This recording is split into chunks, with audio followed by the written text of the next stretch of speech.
रूस और यूक्रेन के बीच जारी जंग के दौरान यूक्रेन में फंसे भारतीयों को वापस लाने के लिए ऑपरेशन गंगा के तहत भारतीय वायुसेना के 4 C-17 ग्लोबमास्टर जहाज से 798 छात्रों को हिंडन एयरबेस पर लाया गया, जिसके बाद ये छात्र अपने परिजनों से मिले। केंद्रीय मंत्री अजय भट्ट ने इन छात्रों से मुलाकात की।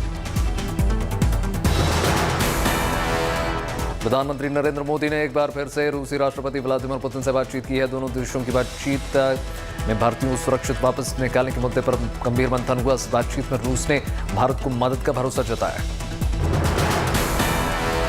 यूक्रेन संकट पर प्रधानमंत्री नरेंद्र मोदी ने हाई लेवल मीटिंग भी की है। इस बैठक में प्रधानमंत्री ने यूक्रेन में फंसे भारतीय नागरिकों को निकालने के लिए चलाए जा रहे ऑपरेशन गंगा के बारे में अपडेट लिया है और साथ ही भारतीयों की सकुशल वतन वापसी पर भी मंथन किया है। यूक्रेन संकट पर विदेश मंत्रालय ने कहा है कि अब तक लगभग 17,000 भारतीयों ने यूक्रेन छोड़ दिया है। ऑपरेशन गंगा के तहत 3,500 से ज्यादा लोग भारत लौट चुके हैं। 15 से ज्यादा उड़ानों के जरिए लोगों की वतन वापसी हुई है। यूक्रेन रूस के बीच जारी धमाकों के बीच आज दूसरे दौर की वार्ता पर संकट के बादल मंडराने लगे हैं। रूस ने कहा है कि यूक्रेन के रुख को देखकर नहीं लगता कि बातचीत से कोई हल निकलने वाला है। हालांकि बातचीत बेलारूस बॉर्डर के पास होनी है। रूस का डेलीगेशन बेलारूस पहुंच चुका है, जबकि यूक्रेन का डेलीगेशन इंतजार में।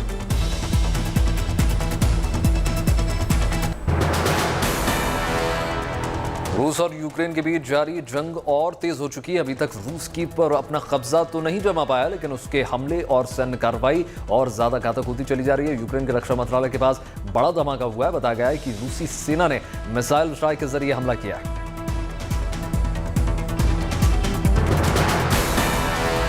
यूक्रेन के कई शहर रूस की मिसाइलों की वजह से बर्बादी के कगार पर पहुंच चुके हैं, जिसमें खार्किव और ओक्तिर्का शामिल हैं। खार्किव में रूस का 3 स्कूलों पर भी हमला हुआ। ओक्तिर्का में कई रिहायशी मकान भी धराशायी हुए।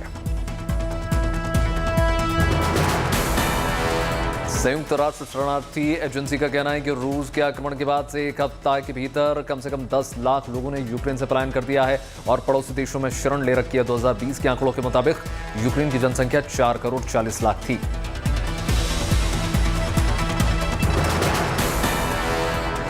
अमेरिका के विदेश मंत्री ने आरोप लगाया कि यूक्रेन का रूस पर हमला 3 तरफ से हो रहा है। रूस जमीन से, हवा से और समुद्र के रास्ते लगातार हमला कर रहा है। रूस के हमले के चपेट में स्कूल, अस्पताल और रिहायशी इलाके भी आ रहे हैं। रूस ने पीने के पानी की लाइन को बर्बाद कर दिया है। गैस और बिजली की सप्लाई को भी नुकसान पहुंचा है, जिसकी वजह से ठंड से भी लोग मरने लगे हैं। बस, कार और एम्बुलेंस को भी निशाना बनाया जा रहा है।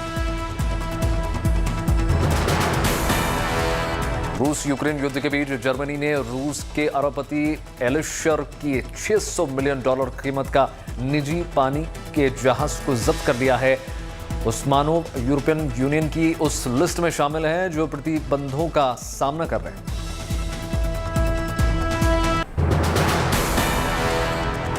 यूक्रेन में एयर अलार्म ऐप लॉन्च कर दिया गया है, जिसे यूक्रेन के डिजिटल ट्रांसफॉर्मेशन मंत्रालय के सहयोग से system IT company ST falcon ने बनाया है। ये ऐप उपयोगकर्ताओं को स्मार्टफोन के साइलेंट या स्लीप मोड में भी हवा, रसायन, मानव निर्मित या अन्य प्रकार के नागरिक सुरक्षा प्रणाली अलार्म के बारे में तेजी से अलर्ट भेजेगा।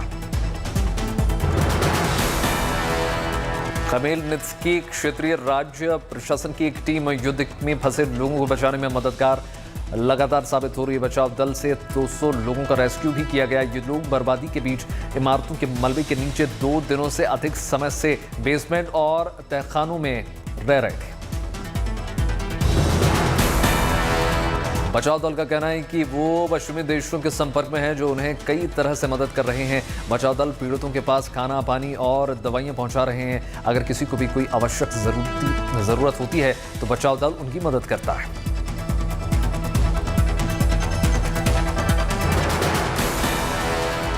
डोनेट्स्क क्षेत्र में बचाव दल ने वोल्नोवाखा के निवासियों को निकाला।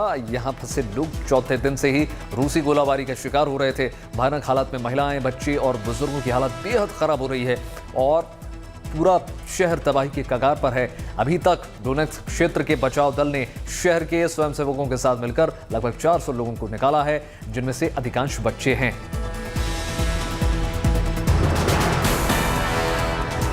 तत्काल प्रभाव से विश्व बैंक ने रूस और बेलारूस में अपने सारे कार्यक्रम रोक दिए हैं। साथ ही विश्व बैंक ने यह भी कह दिया है कि 2014 से जो भी रूस से कर्ज आवेदन है या नए आए हैं उन पर अब लोन नहीं दिया जाएगा और जो विश्व बैंक के सहयोग से काम चल भी रहा है उसे रोक दिया जाएगा।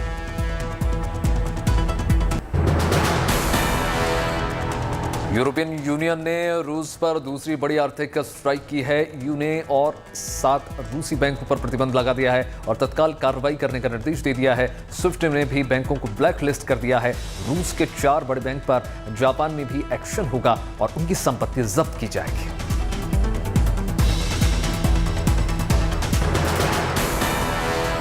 यूक्रेन की मदद के लिए वर्ल्ड बैंक आगे आया है। वो युद्धग्रस्त यूक्रेन के लिए 3 अरब अमेरिकी डॉलर का सहायता पैकेज तैयार कर रहा है। इसमें तत्काल फंड में कम से कम 35 करोड़ डॉलर की सहायता शामिल है। इसके बाद स्वास्थ्य और शिक्षा के लिए सहायता राशि के रूप में 200 मिलियन डॉलर का भुगतान किया जाएगा।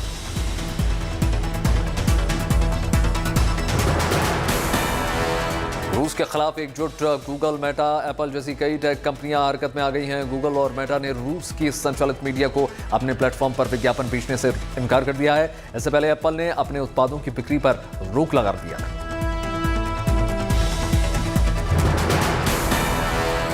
कई टेलीकॉम कंपनियों ने यूक्रेन के लोगों को फ्री कॉलिंग की सुविधा दे दी है। वोडाफोन, AT&T समेत 14 कंपनियां रोमिंग का चार्ज भी नहीं वसूलने को ऐलान।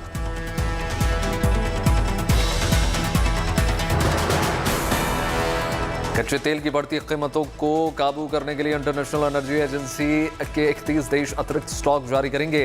इसके लिए 60 मिलियन बैरल कच्चा तेल रिलीज किया जाएगा। हालांकि अंतरराष्ट्रीय बाजार में लगातार कच्चे तेल की कीमत बढ़ती ही जा रही है।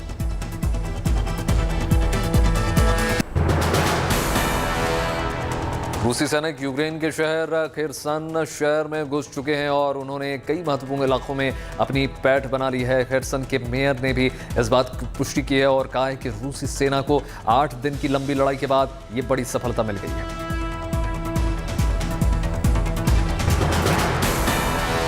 अमेरिकी सेना ने बुधवार को कहा कि वो रूस द्वारा अपने परमाणु बलों को हाई अलर्ट पर रखने की घोषणा के बाद बढ़ते तनाव को कम करने के लिए मैन टू मैन अंतर महाद्वीपीय बैलिस्टिक मिसाइल के एक निर्धारित परीक्षण स्थगित करने रही है।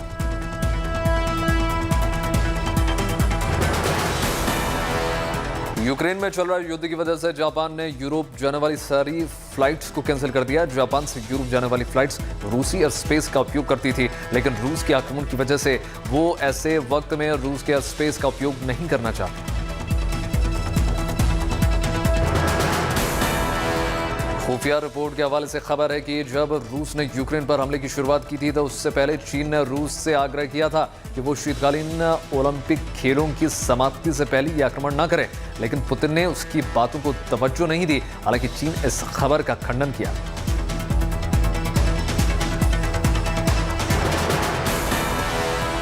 एक समाचार एजेंसी की रिपोर्ट के अनुसार दक्षिण कोरिया अपने निर्माताओं को रूस के खिलाफ गैर रणनीतिक सामग्रियों पर निर्यात प्रतिबंधों से छूट दिलाने की कोशिश कर रहा है और ऐसा करने के लिए संयुक्त राज्य अमेरिका के साथ बातचीत कर रहा है।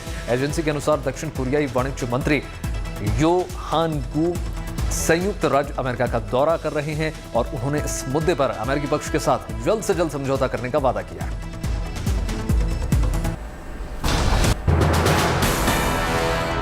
रूस के राष्ट्रपति के परिवार को लेकर बड़ा दावा, न्यूक्लियर अटैक की बड़ी आशंका के बीच पुतिन ने अपने परिवार को अंडरग्राउंड कर दिया है। रूस के रहने वाले प्रोफेसर वालेरी ने कही है ये बड़ी बात। प्रोफेसर सोलोव ने दावा किया है कि व्लादिमीर पुतिन ने साइबेरिया में मौजूद एक आलीशान और हाईटेक बंकर में ये काम किया है।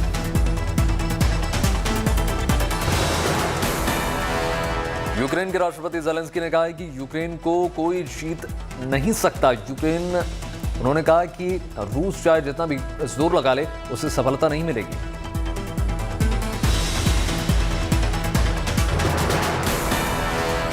रूस के विदेश मंत्री सरगेई ने पश्चिमी देशों को चेतावनी देते हुए कहा है कि अगर तीसरा विश्व युद्ध हुआ तो परिणाम विध्वंसक होंगे।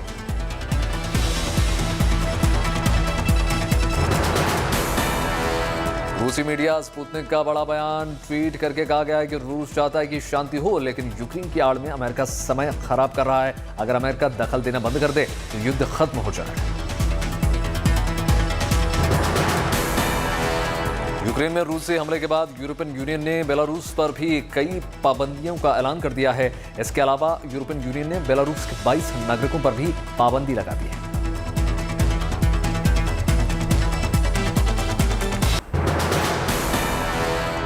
बुधवार को संयुक्त राष्ट्र महासभा में एक प्रस्ताव रखा गया। इसमें प्रस्ताव में कहा गया है कि रूस अब यूक्रेन से अपनी सेना हटा ले, वहां भारी तबाही हो रही है। इसमें कुल 181 देशों ने भाग लिया। बता दें कि वोटिंग के दौरान भारत ने अपना तटस्थ रुख अपनाया, लिहाजा भारत इस वोटिंग से दूर रहा। जबकि इस प्रस्ताव के पक्ष में 141 देशों ने वोटिंग की, वहीं 35 देश इस प्रस्ताव से दूरी बनाकर रखे, जबकि 5 देशों ने प्रस्ताव के विरोध में वोट डाला। लगातार तीसरे दिन मॉस्को का स्टॉक एक्सचेंज बंद रहा, क्योंकि पश्चिमी देशों के लगाए गए प्रतिबंधों की वजह से आर्थिक प्रभाव को सीमित करने के लिए मॉस्को स्टॉक एक्सचेंज को बंद कर दिया गया है।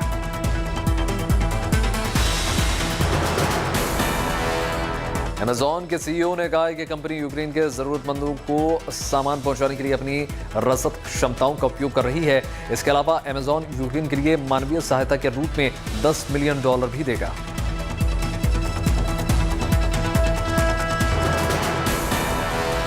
अमेरिका ने यूक्रेन के लिए 200 स्ट्रिंगर मिसाइल भेजे हैं। इसके अलावा एंटी एयरक्राफ्ट गन भी यूक्रेन को उपलब्ध कराए हैं। सूत्रों का कहना है कि अमेरिका यूक्रेन को आने वाले वक्त में और हथियार दे सकता है।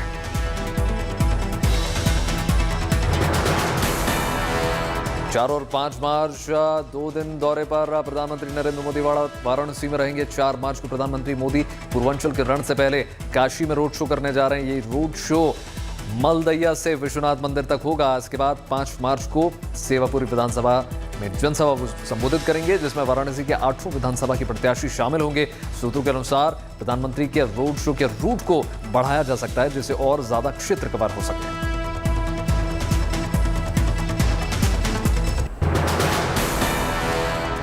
उत्तर प्रदेश में 6वें चरण का मतदान जोर शोर से जारी है। 10 जिलों की 57 सीट्स पर वोटिंग हो रही है और 676 उम्मीदवारों की किस्मत का फैसला आज हो जाएगा। शाम 6 बजे तक ये वोटिंग जारी जाएगी। 2 करोड़ 15 लाख मतदाता अपने मताधिकार का इस्तेमाल कर रहे हैं। अम्बेडकर नगर की 5, बलरामपुर की 4, सिद्धार्थनगर की 5, गोरखपुर की 9 सीट्स पर वोट डाले जा रहे हैं।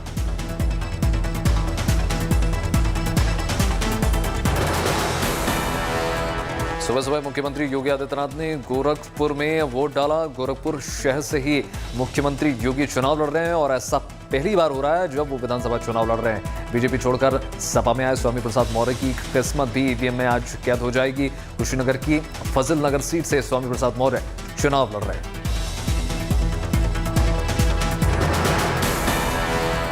पश्चिम बंगाल की मुख्यमंत्री ममता बनर्जी वाराणसी पहुंच गई। आज बाबा विश्वनाथ के दर्शन वो करने जा रही हैं और आज ही अखिलेश यादव और जयंत चौधरी के साथ गठबंधन के लिए आयोजित महारैली में वो शामिल होंगे। इसके अलावा सोहेल देव भारतीय समाज पार्टी के ओम प्रकाश राजभर, अपना दल की कृष्णा पटेल भी इस रैली में मौजूद रहेंगे।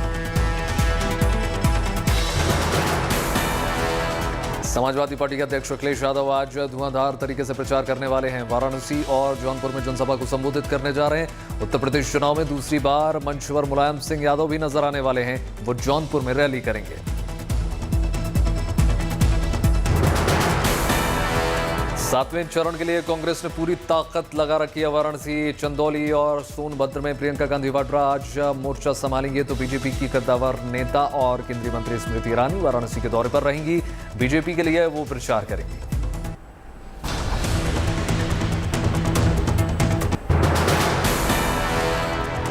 असम में 6 महीने के लिए अफस्पा कानून की समय सीमा बढ़ा दी गई है। राज्य सरकार ने यह आदेश जारी करके जानकारी दी। पिछले 6 दशकों से असम में यह कानून लागू है। इस कानून से सुरक्षा बलों को यह अधिकार मिलता है कि वो कहीं भी कभी भी ऑपरेशन चला सकते हैं और बिना किसी वारंट के किसी को भी गिरफ्तार कर सकते हैं।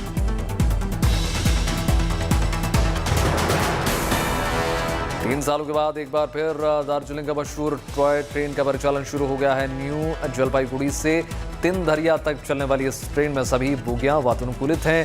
तकनीकी समस्या और कोरोना के चलते इस ट्रेन को बंद कर दिया गया था।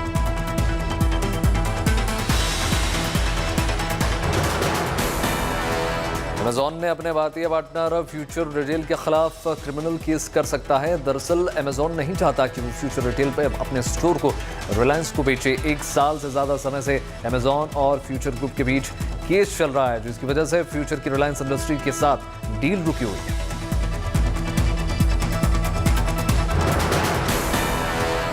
T20 मैचों की सीरीज में 0-3 से हार के बाद श्रीलंका की क्रिकेट टीम अब टीम इंडिया के साथ 2 टेस्ट मैच की सीरीज खेलने वाली है। पहला मैच 4 मार्च से मोहाली में खेला जाएगा। इस बार भारत दौरे पर श्रीलंकाई टीम अपने एक शर्मनाक रिकॉर्ड को तोड़ना चाहेगी, क्योंकि श्रीलंका की टीम अभी तक भारत में एक भी टेस्ट मैच नहीं जीत पाई। 4 मार्च को विराट कोहली के करियर का 100वां टेस्ट मैच होने जा रहा है। विराट 100 टेस्ट मैच खेलने वाले भारत के 12वें खिलाड़ी बन जाएंगे। दुनिया में अब तक सिर्फ 70 खिलाड़ियों के पास ये उपलब्धि हासिल है। पंजाब क्रिकेट एसोसिएशन ने स्टेडियम की क्षमता के साथ 50% भीड़ को आमंत्रित अनुमति दे दी है।